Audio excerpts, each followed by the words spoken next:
Time ले रहे हैं, हमारे टेक्निकल टीम में ये बहुत ज़्यादा टाइम ले रही है। बताइए, हमने सेलिब्रिटी से टाइम लिया हुआ, उन्होंने बोला आधे घंटे में आप फिनिश कर लीजिएगा। हेलो एवरीवन, आज हमारे साथ हैं वीरा दीदी। मेरे लिए तो दीदी हैं और दुनिया उनको वीरा सिंह के नाम से जानती है।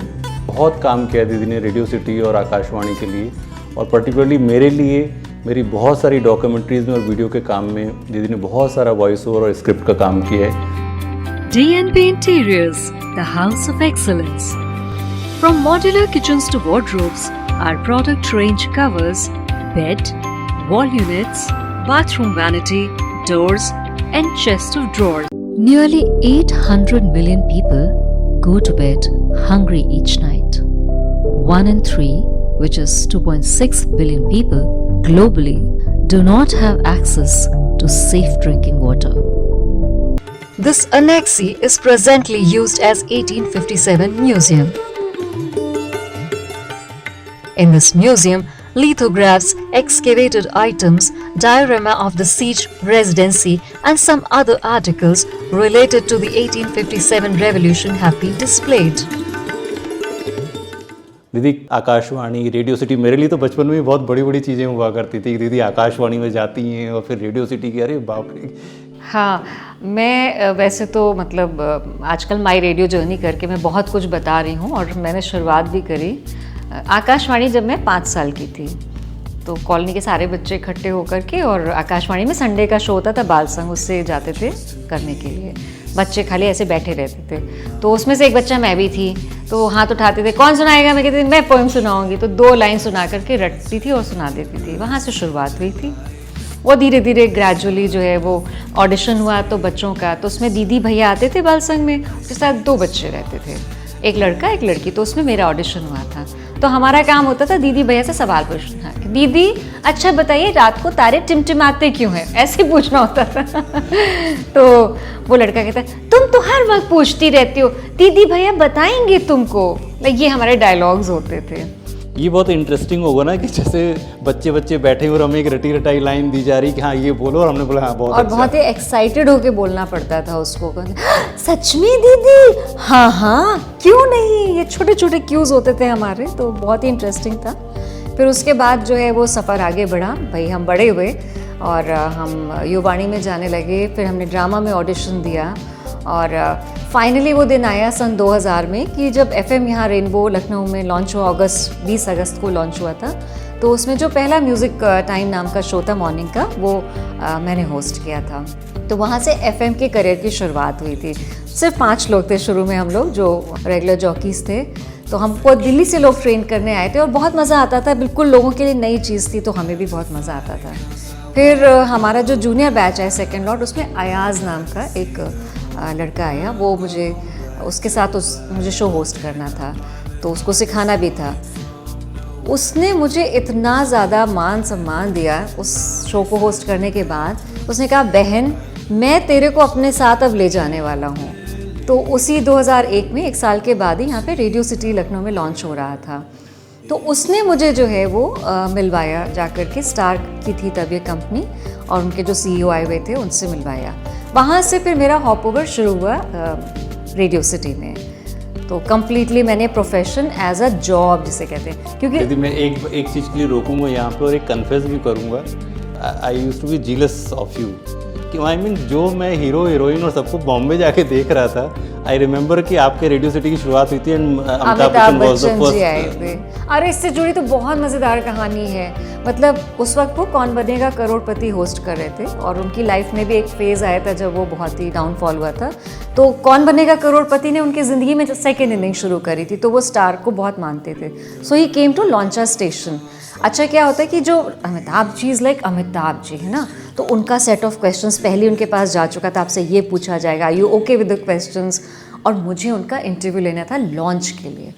मैं ठहरी, मैंने सारे क्वेश्चंस बदल दिए, और मैंने अपने सीनियर्स को बताया नहीं कि मैंने क्वेश्चंस चेंज करें। और जब वो आए रिकॉर्डिंग रूम में और हम बंद हो गए, सिर्फ मैं और वो थे, तो मैंने धीमे से अपने क्वेश्चंस उनके आगे सरका दिए। वो बहुत पर्सनल क्वेश्चंस थे, जो वो वाले थे वो बहुत ही वैसे थे।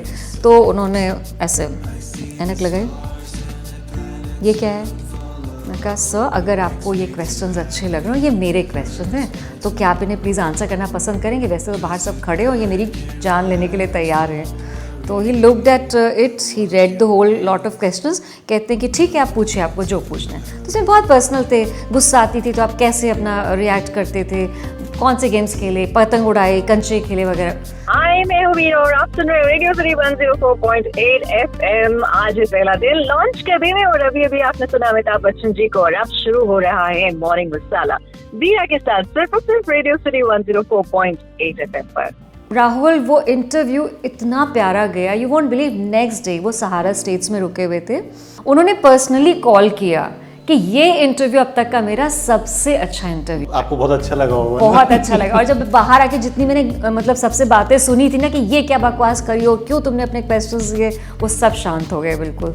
So that was my reward. मतलब मुझसे नहीं कहा पर हमारे जो सीनियर्स थे उनके पास फ़ोन आया था। तो वो मेरे रेडियो सिटी के करियर की शुरुआत जो है वहाँ से हुई थी। एंड इंसिडेंटली मैंने पहले ही दिन कह दिया था कि मैं ही मॉर्निंग शो करूँ because I think I am perfect for that. तो बॉस ने कहा ठीक है करो, मैंने कहा ठीक है करो। उन्होंने कहा फिर राइट फ्रॉम नेम से लेकर हर चीज़ तुम करो। तो पहला जो मॉर्निंग शो या यूँ कहो कि पहला शो जो रेडियो सिटी में स्टार्ट हुआ, अमिताभ जी का interview and then my show start. तो I was the launcher of. Then it was never looking back ना? It was never looking back, never looking back. पर यह है कि बहुत ही चैलेंजिंग टाइम था क्योंकि FM देखो एक शो की तरह से ऑल इंडिया रेडियो का कैजुअल शो होना एक अलग बात, पर जब आप मोनेटाइज के मोड में जाते हैं, कमर्शलाइज हो जाते हैं, तो आपके फोकस आपको चेंज करने पड़ते हैं। आपको हर चीज़ मतलब बहुत ही इन लाइन रखनी पड़ती है। और उस वक्त FM का कॉन्सेप्ट नहीं था, तो एड सेल्स वाला जो एक एंगल होता है ना, जो हमें पता नहीं था रेडियो में, जब वो आता है ना तो हर चीज़ की डिमांड, हर चीज़ का जो आपका सप्लाई होता है चेंज होने लगता है और एक प्रोफेशनली एक नया डायमेंशन ऐड हो रहा था। नया डायमेंशन। तो आपका जो कंटेंट होता है ना, आपको उस पर बहुत अलग ढंग से वर्क करना होता है। फिर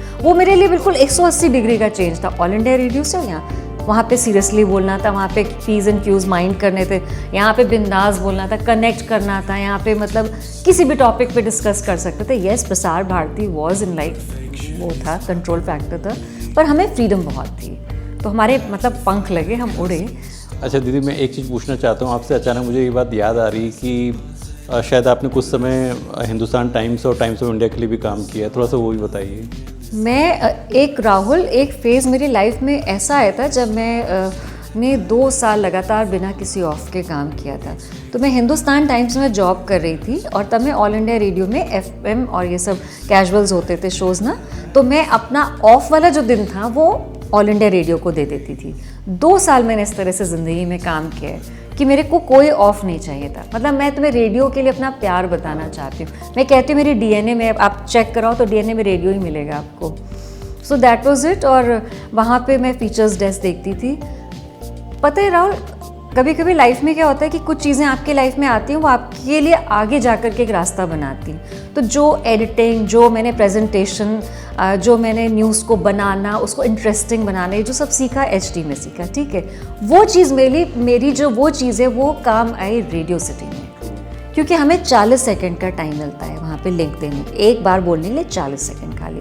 तो उस 40 सेकंड को आप कितना इफेक्टिव कैसे बना सकते हो, यहाँ पे HD का बैकग्राउंड मेरा काम आए, कम शब्दों में, क्योंकि वहाँ तो मर्सीलेसली काट दी जाती है ना, आप लिख दो 1000 की, उनको अगर सिंगल कॉलम में 200 शब्दों की स्टोरी देनी है तो वो फिर चला देंगे, कैचे आपसे मतलब नहीं। सो उसने मुझे टफ बना दिया था कि कैसे कंट्रोल करें। मैं यहाँ पे एक चीज़ बताना चाहूँगा सबको कि दीदी का ये जो एक कॉम्पैक्ट एक्सपीरियंस था विविड फील्ड्स का, उसकी वजह से जब हम लोगों ने बहुत सारी डॉक्यूमेंट्रीज बनाई साथ में, तो दीदी बहुत ही अच्छा आउटपुट दे पाए स्क्रिप्ट लिखने के बारे में, वॉइस ओवर करने के बारे में, और हमेशा मेरी फिल्मों में या मेरे वीडियोस में बहुत पसंद करा गया दीदी की आवाज़ को और उनकी लिखी हुई स्क्रिप्ट को। दीदी, मुझे ध्यान है कि आपको एक बहुत बड़ा एक अचीवमेंट आपको मिला रेडियो की फील्ड में, जब आपको एक अवार्ड मिला and you were named in Limca book of world records.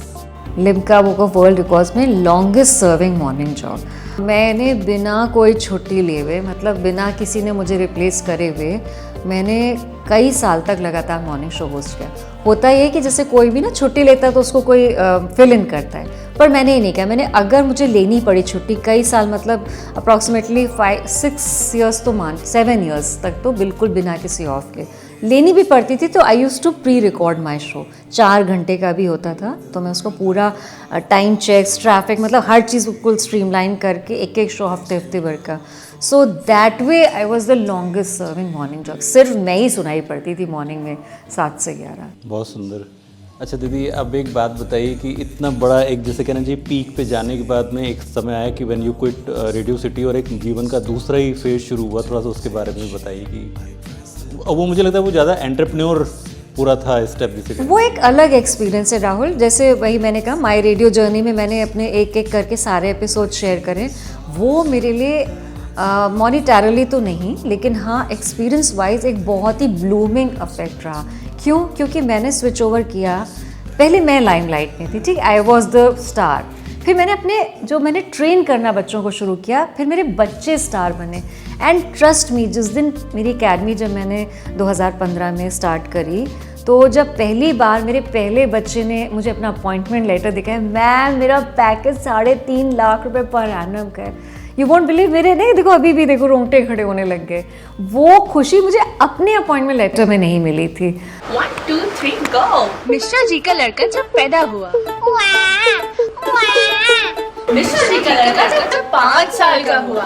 मम्मा पता है पापा बगल वाली आंटी को शाहरुख वाला पोज देते हैं, पर हाँ कभी कभी रोज भी देते हैं। और जब आई मिश्रा जी के लड़के की कॉलेज जाने की बारी, तो भैया मान गए सब कि इसको है बोलने की बीमारी। आप सुन रहे हैं रेडियो पर मिश्रा जी के लड़के को। और भाई क्या हाल चाल है? मिश्रा जी का लड़का, मिश्रा जी का लड़का।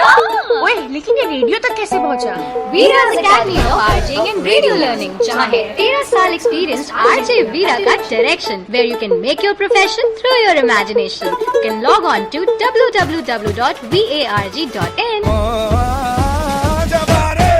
So that was a different experience. बच्चों के साथ उनके लेवल पे जाके उनको ट्रेन करना, उनसे उनकी खुशी से खुश होना, अपने आप को किनारे रख के उनको सेंटर में लाना, बहुत एक अलग एक्सपीरियंस था जो काफ़ी साल तक चला। जब तक कोरोना नहीं आया तब तक तो एकेडमी को बहुत ही अच्छे ढंग से आगे बढ़ाया मैंने।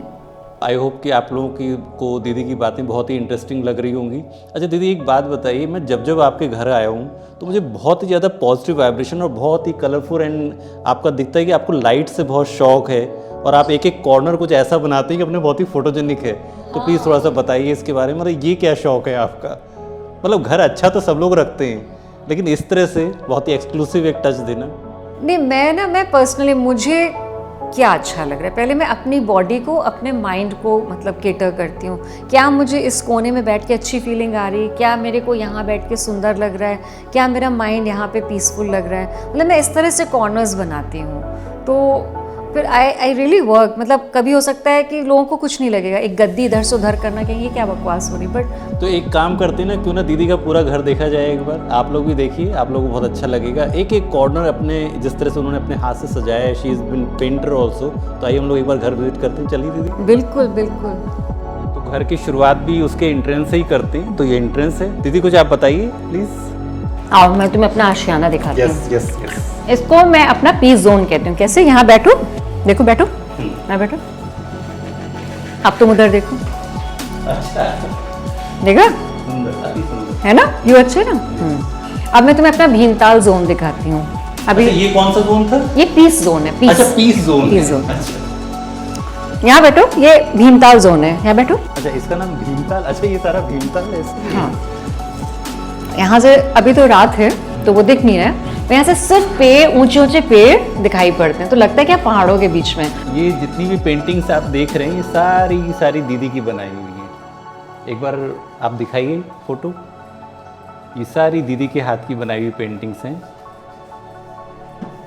और शायद इसीलिए दीदी ने इस कॉर्नर का नाम भीमताल कॉर्नर रखा है।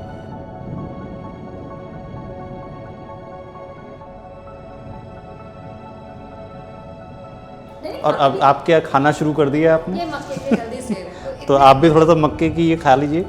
हाँ, यस। ये मेरा नेटफ्लिक्स जोन है एक्चुअली। जब रात को 11 बजता है तो मैं बिंज बॉक्सिंग करती हूँ और मेरा नेटफ्लिक्स, मेरा प्यारा, मतलब अभी तो बंद है, 11 बजे से ऑन होता है। एक बार ये पेंटिंग भी देखिए। हाँ प्लीज, ये मुझे बहुत पसंद, ये मेरी पर्सनल फेवरेट है। ये मॉर्निंग सीन है, एक्चुअल सीन है जिसे मैंने पेंट किया है। Amazing amazing work, amazing work. और जरा एक बार ये दिखाइए। हाँ देखिए ये स्पेशल है, ये दीदी की वसु है, बेबी है। और ये एक्चुअल भी कहाँ पे, इधर आओ एक्चुअल ये है वसु। यस। और अब मैं तुम्हें क्रिएटिव जोन दिखा जो मैंने अपने बेबी के लिए तैयार किया है। यहाँ पे हम लोग क्रिएटिविटी करते हैं। Look at this room. Actually play area से ज्यादा ही क्रिएटिव जोन, क्योंकि वसु नहीं, देखो सब वसु का है यहाँ पे। All Vasu's creativity is like you know pasted. Look at this wall. तो दीदी ये बताइए कि क्या ये केवल बस ये सारी खूबसूरती आपके अपने लिए ही कि ये कुछ यूज भी आ जाती है?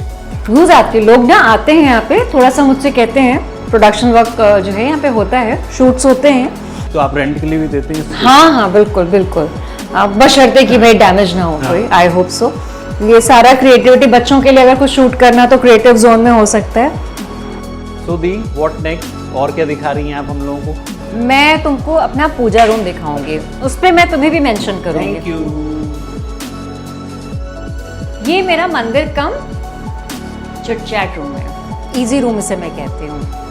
इसका भी रीज़न है, तुमने एक बार मुझसे कहा था कि हम लोग भगवान को अलग कर देते हैं ना, और हम उनको बिल्कुल सेपरेट रखते हैं, वो भी तो फील करते होंगे कि हमारे साथ हैं। तो मम्मी जब, वही अगेन मैंने कहा, मम्मी जब सुबह आती है तो मैं यहाँ उनको बिठाती हूँ इस चेयर पे, हम लोग सब यहीं बैठ के सुबह की चाय पीते, मैं फैल करके पेपर पढ़ती हूँ। सामने से ये जो सामने है यहाँ से सनराइज बिल्कुल नीचे से उठता हुआ पूरा का पूरा दिखाई पड़ता है। और जो लोग भी इस रूम को देख रहे हैं, आप देखिए यहाँ पे नीम करौली बाबा जी की भी फोटो लगी हुई है। ये नीम करौली बाबा जी वही हैं जो फेसबुक के मार्क जुकरबर्ग के भी गुरु हैं और स्टीव जॉब्स के भी गुरु हैं। ये उनकी फ़ोटो है। और यहाँ दीदी का जो घर है, इस घर के बहुत ही पास में नीम करौली बाबा जी का आश्रम भी है, जिसको हनुमान सेतु कहते हैं। वो बेसिकली मंदिर नीम करौली बाबा जी का ही मंदिर है और वहाँ पे 25 साल उन्होंने साधना करी है। मैं एक इंटरेस्टिंग बात बताऊँ इस घर के बारे में। ये जितने भी भगवान हैं ना यहाँ पे, मैं सिर्फ अपने साथ लड्डू गोपाल जी लाई थी। इस घर में सारे भगवान जी मुझे ऐसे ही मिले थे, पता है?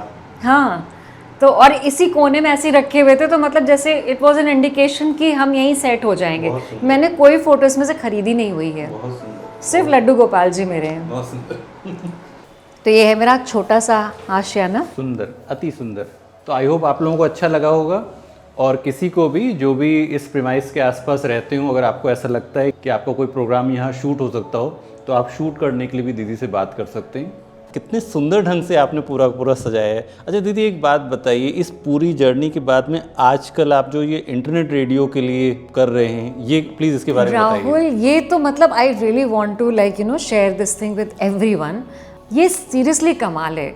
मतलब क्या है कि आपके पास अगर 2 से 2.5 लाख रुपए हैं और आपके घर पे एक छोटा सा भी कॉर्नर है, आप अपना इंटरनेट रेडियो शुरू कर सकते हैं, नंबर 1। दूसरी चीज़ ये है कि जब ये चैलेंजेस कोरोना के बाद मेरी लाइफ में आए कि बच्चे मतलब अलग फील्ड में जाने लग गए, तो ये नया फील्ड था मेरे लिए। मैं फ्रीक्वेंसी पे करती थी, वहाँ का कंसोल, वहाँ का सॉफ्टवेयर, वहाँ के एड सेल्स की वजह से वहाँ का जो स्ट्रक्चर था सब डिफरेंट था। ये इंटरनेट मैंने मॉडर्न गर्ल्स कॉलेज के लिए जो है मैंने सजेस्ट किया कि आप लोग इंटरनेट रेडियो शुरू करिए, and thankfully they bought the idea. उनके यहाँ जर्नलिज्म के स्टूडेंट्स थे, तो उसका सॉफ्टवेयर अलग, उसके चैलेंजेस अलग। देखो, जब आरजेज होते हैं उनको पैसे मिल रहे होते हैं ना, उनको एक ड्यूटी बाउंड होते हैं कि उन्हें काम करना है। यहाँ पे बच्चे हैं, कल वो फंक्शन करें, परसों एग्ज़ाम है, तीसरे दिन क्लास है, उनको होल्ड करके लाना, आरजे के लिए ट्रेन करना, शोज़ होस्ट कर, that is such a big challenge. हर तीसरे दिन पे कोई ना कोई हिकअप रहती है, but I took on the challenge. फिर म्यूज़िक पॉलिसीज़ को लेकर, मतलब रेडियो के लिए PPL इज़ इन प्लेस, हम जिसको पैसे रॉयल्टीज़ देते हैं। इंटरनेट में there is no clarity, because internet बहुत सारे लोगों को पैसे दिए जाते हैं ना, तो भी म्यूज़िक को लेकर के नहीं, तो हम कौन से गाने चलाएं जिस पे हम जो है हमको लाइबिलिटी ना देनी पड़े, या कौन से गाने हम चलाने के लिए परमिशन हमको लेनी है। तो ये म्यूज़िक का बैंक तैयार करना, देन सॉफ्टवेयर से खुद को अपने आप को फेमिलियर बनाना, then I am not a technical person but I learn all the technical aspects कि कैसे हमारी streaming, because it is streaming, ये फ्रीक्वेंसी पे ट्रांसमिशन नहीं हो रहा है, ये स्ट्रीमिंग है, इसका प्रोसेस अलग है। तो पूरा मैंने अपने आप को एक्लिमेटाइज़ किया, एंड फाइनली जब पहले दिन हमने और बच्चों ने मिलकर जिंगल बनाई, वो भी मैंने कभी नहीं ट्राई करी, बिकॉज ये भी मेरा फील्ड नहीं, वो साउंड इंजीनियर करता था, but I tried it on. School की पहली घंटी जो वो बच्चों ने गाया और मैंने नीचे ट्रैक लगा के रिकॉर्ड करवाया, जो पहले दिन 11 अक्टूबर 2021 में जब वो पहली बार गया ऑन एयर, तो मुझे फिर से वो रेडियो सिटी वाली feeling I and it was again a very different feeling. तो कॉन्स्टेंटली अब एक लर्निंग प्रोसेस चल रहा है because every day is a challenge over here, but internet radio की वजह से इतना अच्छा हो गया कि इट इज़ एक्सेसिबल एनीवेयर। वो जो एक दायरा था ना 70 से 90 किलोमीटर का, अब वो कोई दायरा नहीं रह गया है, आप दुनिया के किसी भी कोने में सुनिए। तो मेरी लिमिट ना this is sky is the limit हो गई है अब।